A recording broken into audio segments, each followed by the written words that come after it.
ಸ್ನೇಹಿತರೆ ನಮಸ್ಕಾರ.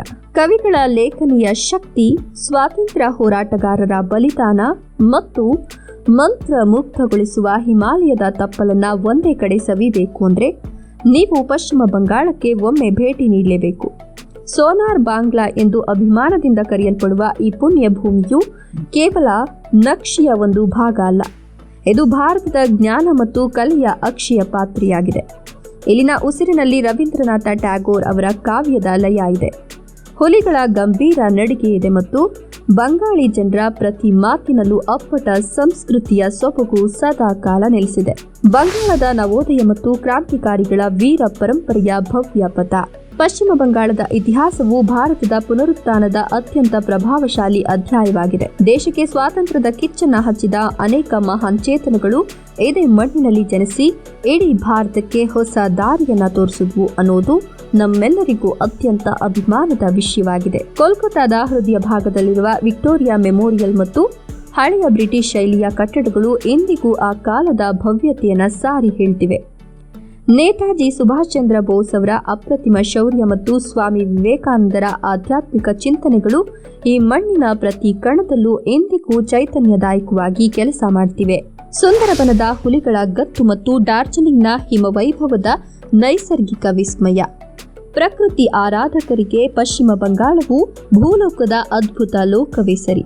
ವಿಶ್ವದ ಅತಿದೊಡ್ಡ ಮ್ಯಾಂಗ್ರೋವ್ ಅರಣ್ಯವಾದ ಸುಂದರಬನವು ರಾಯಲ್ ಬೆಂಗಾಲ್ ಟೈಗರ್ಗಳ ಅಸಲಿ ನೆಲೆಯಾಗಿದ್ದು, ಇಲ್ಲಿನ ದಟ್ಟ ಕಾಡುಗಳ ನಡುವಿನ ದೋಣಿ ಪ್ರಯಾಣವು ಸಾಹಸ ಪ್ರಿಯರಿಗೆ ಸ್ಮರಣೀಯ ಅನುಭವ ನೀಡುತ್ತದೆ. ಇನ್ನು ಉತ್ತರದ ಬೆಟ್ಟಗಳ ಸಾಲಿನಲ್ಲಿ ಹಚ್ಚ ಹಸಿರಿನ ಚಹಾ ತೋಟಗಳ ನಡುವೆ ಕಂಗೊಳಿಸುವ ಡಾರ್ಜಿಲಿಂಗ್ ನಗರವು ಕಾಂಚನಜುಂಗ ಶಿಖರದ ರಮಣೀಯ ನೋಟದೊಂದಿಗೆ ದೇವಲೋಕದ ಅನುಭೂತಿಯನ್ನು ನೀಡುತ್ತಿದೆ. ಇಲ್ಲಿನ ಐತಿಹಾಸಿಕ ಟಾಯ್ ಟ್ರೈನ್ ಪ್ರಯಾಣವು ಪ್ರವಾಸಿಗರ ಕಣ್ಣುಗಳಿಗೆ ಹಬ್ಬವನ್ನುಂಟು ಮಾಡಿ ಅತೀವ ಸಂತಸವನ್ನು ನೀಡುತ್ತದೆ. ದುರ್ಗಾ ಪೂಜೆಯ ವರ್ಣರಂಜಿತ ಸಂಭ್ರಮ ಮತ್ತು ರವೀಂದ್ರ ಸಂಗೀತದ ಸಾಂಸ್ಕೃತಿಕ ಸಿರಿ. ಕಲೆ ಮತ್ತು ಸಾಹಿತ್ಯದ ತಾಣ ಎನಿಸಿಕೊಂಡಿರುವ ಪಶ್ಚಿಮ ಬಂಗಾಳವು ತನ್ನ ಸಾಂಸ್ಕೃತಿಕ ಹಬ್ಬಗಳಿಗೆ ವಿಶ್ವ ಮಟ್ಟದಲ್ಲಿ ಖ್ಯಾತಿ ಗಳಿಸಿದೆ. ಇಲ್ಲಿನ ದುರ್ಗಾ ಪೂಜೆಯು ಕೇವಲ ಹಬ್ಬ ಅಲ್ಲ, ಇದು ಕಲೆ ಮತ್ತು ಭಕ್ತಿಯ ಅಪೂರ್ವ ಸಂಗಮವಾಗಿದ್ದು, ಆ ಸಮಯದಲ್ಲಿ ಕೋಲ್ಕತ್ತಾ ನಗರವು ಭೂಲೋಕದ ದೇವಲೋಕದಂತೆ ಕಂಗೊಳಿಸುತ್ತದೆ. ಇಲ್ಲಿನ ಜನರು ಸಂಗೀತ ಮತ್ತು ಸಾಹಿತ್ಯವನ್ನ ಪ್ರಾಣದಂತೆ ಪ್ರೀತಿಸುತ್ತಾರೆ. ರವೀಂದ್ರ ಸಂಗೀತದ ಲಯಬದ್ಧ ಗೀತೆಗಳು ಪ್ರತಿ ಮನೆಯ ಸಂಜೆಯ ಬದುಕಿನ ಅವಿಭಾಜ್ಯ ಅಂಗವಾಗಿದೆ. ಸತ್ಯಜಿತ್ ರೇ ಅವರಂತಹ ಮಹಾನ್ ಕಲಾವಿದರು ನೀಡಿದ ಕೊಡುಗೆಯಿಂದ ಇಲ್ಲಿನ ಸಿನಿಮಾ ರಂಗವು ಜಗತ್ತಿಗೆ ಮಾದರಿಯಾಗಿದೆ. ಟೆರಾಕೋಟಾ ಶೈಲಿಯ ದೇವಾಲಯಗಳು ಮತ್ತು ಬಂಗಾಳಿ ಕಸೂತಿ ಕಲೆಗಳು ಇಲ್ಲಿನ ಜನರ ಸೃಜನಶೀಲತೆಗೆ ಹಿಡಿದ ಕನ್ನಡಿಯಾಗಿವೆ. ಈ ಸಾಂಸ್ಕೃತಿಕ ಶ್ರೀಮಂತಿಕೆಯು ಇಲ್ಲಿನ ಜನರ ದೈನಂದಿನ ಜೀವನದಲ್ಲಿ ಸಮೃದ್ಧವಾಗಿ ಬೆರೆತು ಹೋಗಿದ್ದು, ಸಂಪ್ರದಾಯದ ಹೊಳಪನ್ನ ಸದಾಕಾಲ ಹೆಮ್ಮೆಯಿಂದ ಕಾಪಾಡುತ್ತಿದೆ. ಮಾಚೆರ್ ಝೋಲ್ ಸ್ವಾದಿಷ್ಟತೆ ಮತ್ತು ರಸಗುಲ್ಲಾದ ಸಿಹಿಯಾದ ಸವಿರುಚಿಯ ಸವಿ.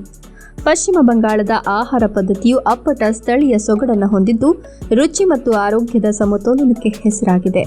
ಇಲ್ಲಿನ ಜನರ ಸಾಂಪ್ರದಾಯಿಕ ಆಹಾರವಾದ ಮೀನಿನ ಸಾರು ಅಂದ್ರೆ ಮಾಚೆರ್ ಝೋಲ್ ಮತ್ತು ಬಿಸಿ ಬಿಸಿಯಾದ ಭತ್ತದ ಅನ್ನವು ಆಹಾರ ಪ್ರಿಯರ ಪಾಲಿಗೆ ಒಂದು ಅದ್ಭುತ ರಸದೌತಣವೇ ಆಗಿದೆ. ಬಂಗಾಳಿ ಸಿಹಿ ತಿಂಡಿಗಳಾದ ರಸಗುಲ್ಲಾ, ಸಂದೇಶ್ ಮತ್ತು ಪ್ರಸಿದ್ಧ ಮಿಸ್ತಿ ದೋಯಿ ರುಚಿ ನೋಡದಿದ್ರೆ ನಿಮ್ಮ ಪ್ರವಾಸವೇ ಅಪೂರ್ಣವೆನಿಸಬಹುದು.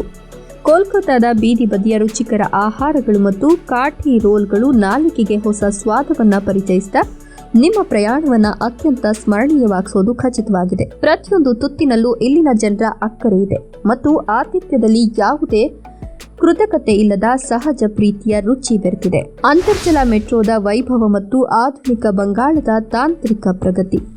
ಪಶ್ಚಿಮ ಬಂಗಾಳವು ಇಂದು ಹಳೆಯ ವೈಭವದ ಜೊತೆಗೆ ಆಧುನಿಕತೆಯ ವೇಗವನ್ನು ಅಚ್ಚುಕಟ್ಟಾಗಿ ಅಳವಡಿಸಿಕೊಂಡಿರುವ ಪ್ರಗತಿಶೀಲ ರಾಜ್ಯವಾಗಿದೆ. 2026ರ ಈ ಕಾಲಘಟ್ಟದಲ್ಲಿ ರಾಜಧಾನಿ ಕೋಲ್ಕತ್ತಾ ಒಂದು ಸ್ಮಾರ್ಟ್ ನಗರವಾಗಿ ಹೊರಹೊಮ್ಮುತ್ತಿದ್ದು, ಹೂಗ್ಲಿ ನದಿಯ ಅಡಿಯಲ್ಲಿ ಸಾಗುವ ಮೆಟ್ರೋ ರೈಲು ದೇಶದ ತಾಂತ್ರಿಕ ಸಾಧನೆಗೆ ಒಂದು ದೊಡ್ಡ ಸಾಕ್ಷಿಯಾಗಿದೆ. ನ್ಯೂ ಟೌನ್ ಭಾಗದಲ್ಲಿ ಬೆಳೆದಿರುವ ಐಟಿ ಹಬ್ಗಳು ಮತ್ತು ಡಿಜಿಟಲ್ ಮೂಲಸೌಕರ್ಯಗಳು ಇಲ್ಲಿನ ಆರ್ಥಿಕತೆಗೆ ಹೊಸ ರೆಕ್ಕೆಗಳನ್ನು ನೀಡಿ ಜಾಗತಿಕ ಹೂಡಿಕೆದಾರರನ್ನು ತನ್ನತ್ತ ಸೆಳೆತಿವೆ ಎಂಬುದು ಹೆಮ್ಮೆಯ ಸಂಗತಿಯಾಗಿದೆ. ಶಿಕ್ಷಣ ಮತ್ತು ಸಂಶೋಧನೆಯಲ್ಲಿ ಇಂದಿಗೂ ಮುಂಚೂಣಿಯಲ್ಲಿರುವ ಈ ಮಣ್ಣು ಸುಸ್ಥಿರ ಕೈಗಾರಿಕೀಕರಣದ ಮೂಲಕ ಭವಿಷ್ಯದ ಶಕ್ತಿ ಕೇಂದ್ರವಾಗಿ ಬೆಳೆದು ನಿಂತಿದೆ. ಪಶ್ಚಿಮ ಬಂಗಾಳ ಅಂದ್ರೆ ಕೇವಲ ಭೂಭಾಗವಲ್ಲ, ಅದು ಭಾರತದ ಸಾಂಸ್ಕೃತಿಕ ಜೀವನಾಡಿ ಮತ್ತು ಜ್ಞಾನದ ಆಗರವಾಗಿದೆ. 2026ರಲ್ಲಿ ತನ್ನ ಪಾವಿತ್ರ್ಯತೆಯನ್ನು ಉಳಿಸಿಕೊಂಡೇ ಜಾಗತಿಕ ಮಟ್ಟದ ಪ್ರವಾಸಿ ತಾಣವಾಗಿ ಮುನ್ನುಗ್ತಿರುವ ಈ ನಾಡು ಭಾರತದ ಕಿರೀಟದ ಮುತ್ತಿನಂತಿದೆ. ಪಶ್ಚಿಮ ಬಂಗಾಳದ ಬಗ್ಗೆ ನಿಮ್ಮ ಅನಿಸಿಕೆಗಳನ್ನು ಕಮೆಂಟ್ ಮಾಡಿ. ವಿಡಿಯೋ ಇಷ್ಟ ಆದರೆ ಲೈಕ್ ಕೊಟ್ಟು ಶೇರ್ ಮಾಡಿ ಹಾಗೂ ತಪ್ಪದೆ ನಮ್ಮ ಚಾನಲ್ನ ಸಬ್ಸ್ಕ್ರೈಬ್ ಮಾಡ್ಕೊಳ್ಳಿ.